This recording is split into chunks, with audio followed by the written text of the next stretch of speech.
Bem-vindos ao meu canal. Dessa vez não é um Talklapse, porque eu tô sem tempo de fazer desenhos e faz tempo que eu não posto nada e eu resolvi fazer um vídeo mesmo para postar, para falar sobre o filme que eu acabei de assistir, que é o Coringa, e que é um filme que eu achei maravilhoso. Mas ficaram algumas perguntas aí no ar, de algumas críticas que foram feitas ao filme. Esse filme, ele é perigoso? Ele é um filme tóxico? Então, vem comigo responder essas perguntas e fazer mais algumas análises aí sobre esse filme. Acho que a resposta mais sincera que eu poderia dar sobre se ele é um filme tóxico é sim e não. Veja bem, ele é tóxico porque ele trabalha temas pesados. Não tem como trabalhar esses temas sem que gatilhos para certas pessoas aconteçam. Eu acho que esse filme vai desencadear uma série de assassinatos, que esse filme tem elementos que possam levar pessoas a pegar armas e sair matando pessoas dentro do cinema. Eu acho que não, porque esse filme já traz coisas que já foram trabalhadas anteriormente. E eu acho que o que é gatilho para um lunático sair fazendo merda é muito subjetivo. Às vezes um desenho animado bobo pode ser um gatilho para uma pessoa. A gente está falando de pessoas que são pessoas muito desequilibradas, as pessoas que fazem, geralmente as pessoas que fazem isso, né? E eu acho que o filme ele dá uma margem muito maior do que muitas outras coisas poderiam dar, mas eu acho que não é o filme em si. Eu acho que o filme pode ser um elemento, pode talvez ser um gatilho, mas o filme em si não traz consigo todos os elementos para que isso aconteça. Aliás, o filme trata sobre isso, trata sobre pessoas que piram, né? Sobre pessoas que piram e cometem atrocidades. E o filme mostra justamente que essas pessoas, elas não são criadas do nada, elas são fruto de um contexto muito maior. Não é só um filme, não é só um desenho animado, uma história em quadrinho, um jogo que vai fazer a pessoa sair matando, sair sendo uma lunática e atirando em gente na rua. E a partir de agora eu gostaria de dizer que haverão spoilers aqui. Então se você não quer tomar spoiler, vai ver o filme e depois volta aqui, tá? Eu acho que as pessoas que têm esse tipo de crítica sobre os filmes mais violentos, né, é uma crítica que é importante, mas até certo ponto e em determinados contextos eu acho essa crítica extremamente rasa. Porque o filme, esse filme em específico, eu acredito que ele tem muito conteúdo simbólico, muito conteúdo subjetivo, que ele não deve ser levado de maneira tão literal quanto a gente, né, quanto as pessoas acham que ele deveria ser levado. Então eu acho que o filme ele traz muito conteúdo psicológico, inclusive, né?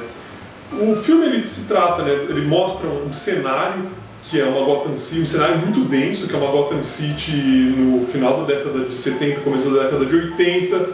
Eu acredito que é de 81, mais ou menos a época que se passa o filme, por uma questão de ter alguns elementos inseridos ali, alguns cartazes de filme, que são filmes lançados em 81, então eu acho que eles não iam, eles têm um ano bem marcado ali do filme do começo da década de 80, e dentro dos filmes de super-heróis já criados até hoje, eu ouso dizer que o Coringa foi o filme mais profundo, mais denso e mais inteligente já feito. É uma opinião minha isso, tá? Existem outros filmes que chegam próximo ali, mas eu acho que o Coringa ele vence. Ele mostra a diferença da Marvel para a DC Comics. A Marvel, que é uma coisa mais família, que agora está nas mãos da Disney, inclusive, que tem uma visão sobre super-heróis que é uma coisa um pouquinho mais dicotômica, de bem versus mal, bem definido, né? Os vilões são coisas tipo o cara que quer destruir tudo, ou o ET que está invadindo a Terra, sabe? São coisas muito mais óbvias, né? A DC ela é mais sutil e ela é mais pesada, ela é mais psicológica, ela é mais densa, ela é mais sombria. A Gotham City, ela é uma Nova York punk gótica, né? O cenário inicial do Batman era Nova York, mas transformou em Gotham City, porque a realidade não é o bastante para comportar as histórias do Batman. Precisa de uma realidade mais sombria do que a própria realidade. Então, o filme então, ele traz um link com o contexto social de Nova York no começo da década de 80, final da década de 70. com várias licenças poéticas, porque não é exatamente Nova York, né? É como se fosse uma Nova York de um universo paralelo, punk gótico. Mas quem trata bem desse contexto social e traz inclusive críticas e consegue fazer links legais é o Betão. Eu vou deixar o vídeo do canal do Betão aqui embaixo para vocês assistirem. Tá muito bom o conteúdo dele. Então, para a gente entender o filme, entender por que ele não é exatamente um filme tóxico, que vai ser gatilho, a gente tem que ter uma abordagem adulta sobre o filme. Se fosse um filme infantil, a abordagem seria mais direta, né? As coisas são o que parecem ser, literalmente, né? Eu considero não só infantil, mas simplistas, né? Vamos chamar aí uma coisa mais Marvel, mais Star Wars, onde Star Wars é um exemplo perfeito, onde a gente tem o bem, que é o lado da luz, e o lado das sombras. É uma guerra que está travada entre bem versus o mal.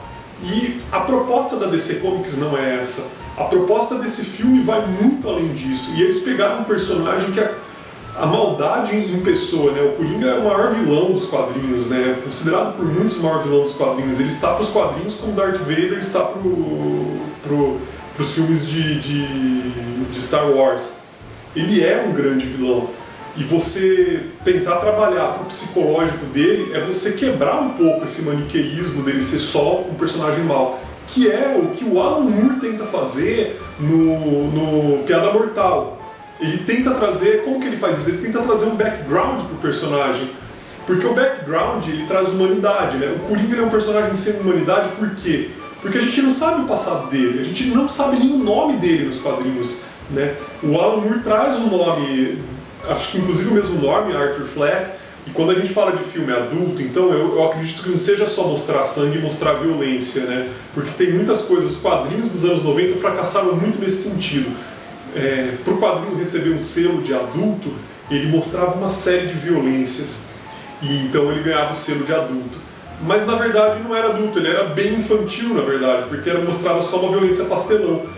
Tipo o filme do Tarantino, que desculpem os fãs do Tarantino, eu acredito que os filmes eles têm um roteiro bem feito, eles são bem amarrados, mas eu não considero exatamente filmes profundos, porque eles são simplesmente violência, mas é uma violência quase pastelão, sabe? É tanta violência que vira cômico a coisa. E os quadrinhos dos anos 90 fracassaram muito por isso. E esse filme ele não fracassa nisso, ele mostra uma profundidade psicológica. Ele mostra um terror psicológico que acontece com aquele personagem, um arco de personagem, uma mudança de personalidade em um ser humano. Não é simplesmente alguém que pega uma faca e sai matando todo mundo. Não é simplesmente um filme Tarantino. Então ele é, de fato, um filme adulto. E para ser um filme adulto ele tem conceitos mais subjetivos e mais psicológicos. Por exemplo, o Coringa mata a mãe. E eu acho isso muito freudiano. Porque quando ele mata a mãe, é meio que um ponto final na transformação dele, é quando a transformação dele se conclui.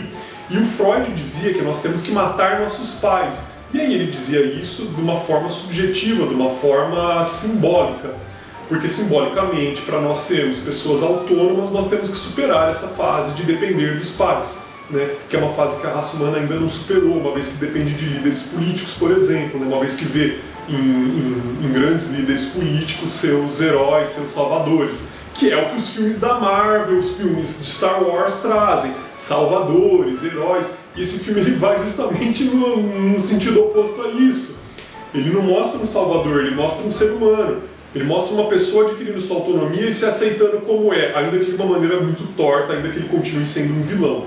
Olhar para esse filme é ser desafiado a enxergar a humanidade num personagem que é pura maldade e tentar entender que essas coisas que a maldade ela não se cria do nada, ela é fruto de um contexto também, que existem gatilhos para essa maldade, que existem que o Coringa ali ele não é simplesmente ele como os quadrinhos mostram, aquela coisa de tipo ele simplesmente aparece querendo ver o circo pegar fogo. Como o outro filme do Batman também mostrava, né? Ele era só alguém que queria ver o circo pegar fogo. Mas por quê? O que levou esse homem a chegar a esse ponto? Esse filme vai e trouxe essas respostas, né?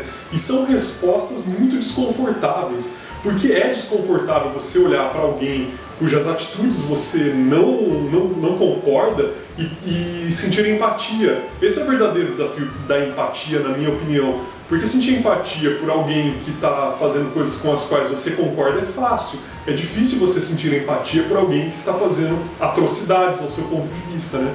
Entretanto, eu acredito que o filme traz um antagonista. O antagonista desse filme é a própria elite de Gotham, entre eles o Thomas Wayne e o próprio Murray, que é a mídia, né? Que é a mídia que sempre defende a elite. Então nós temos ali, antes de tudo, né, um parênteses, eu não acho que apesar disso, pelo fato dele trazer luta de classes e colocar a elite como vilã, entre aspas, eu não acho que isso torna o filme um filme de esquerda, especialmente pelos pronunciamentos do próprio diretor, que achou horrível que parte dos liberais e dos conservadores, né, tanto da esquerda quanto da direita, estivessem criticando o filme com o mesmo afinco. Ele diz que ele acha incrível o quanto os extremos, né, tanto o extremo da direita, o que eles chamam lá de conservadores, quanto o extremo da esquerda, que eles chamam de liberais, se aproximam nesse ponto e fazem críticas rasas, né? A esquerda não é dona da crítica social. Outras pessoas podem fazer críticas sociais bem feitas, mas o filme tem uma crítica muito forte ao liberalismo. E a gente percebe que o Thomas Wayne ele é uma caricatura do próprio Trump. A gente poderia colocar as falas de Thomas Wayne naquela fala que ele diz que quem está fazendo lutas sociais são verdadeiros palhaços ou qualquer coisa assim. Isso seriam falas que se encaixam exatamente em coisas que políticos como Dória fala, por exemplo. Então, existe ali uma crítica social, uma crítica ao liberalismo, sim, dentro desse filme, apesar de eu não acreditar que seja um filme de esquerda. E por fim, mas não menos importante, a gente tem que falar do fato do Coringa ser o suposto irmão do Batman. Isso traz duas coisas, novamente, para esse universo simbólico do filme. Primeiro, a gente lembra do filme do Cavaleiro das Trevas, onde Coringa falou que o Batman deveria estar dividindo uma cela com ele.